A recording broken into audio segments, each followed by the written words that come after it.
Que ferait le jeune Dorian Yates aujourd'hui s'il avait 18 ans? Est-ce qu'il aurait pris la même route avec toutes ces différentes possibilités? C'est une bonne question.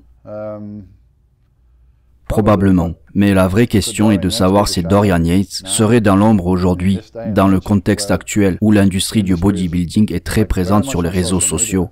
Ça aurait été difficile de ne pas l'être, parce qu'aujourd'hui, les gens utilisent les réseaux sociaux pour se promouvoir, pour promouvoir leur business, pour gagner de l'argent. Et les personnes qui gagnent le plus d'argent dans ce sport ne font jamais de compétition.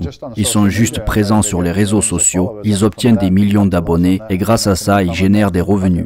Et ils se disent à juste titre, on n'a même pas besoin de se casser le dos pour faire des compétitions. À mon époque, il fallait être compétitif et avoir du succès à haut niveau pour avoir sa photo dans un magazine, ce qui t'offrait une exposition et te faisait de la publicité. Ensuite, vous en serviez pour gagner de l'argent.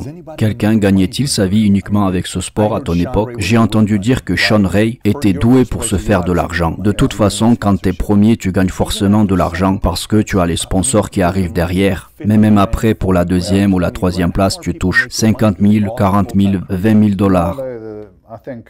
Non, je pense seulement les 6 ou les 10 premiers du Mister Olympia peuvent se permettre de gagner leur vie uniquement grâce au bodybuilding, parce qu'il n'y a pas que la prime.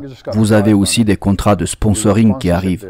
Et sur une année, les sponsors vous rapportent plus que le montant que vous touchez à Mister Olympia.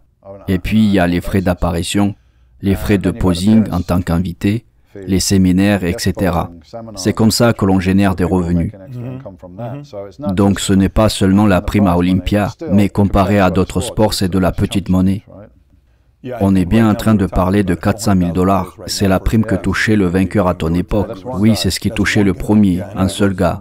Oui, ensuite pour les autres, ça descend très vite. Ça passe de 400 000 dollars à je ne sais combien. Je sais qu'à ton époque, c'était entre 100 000 et 250 000 dollars.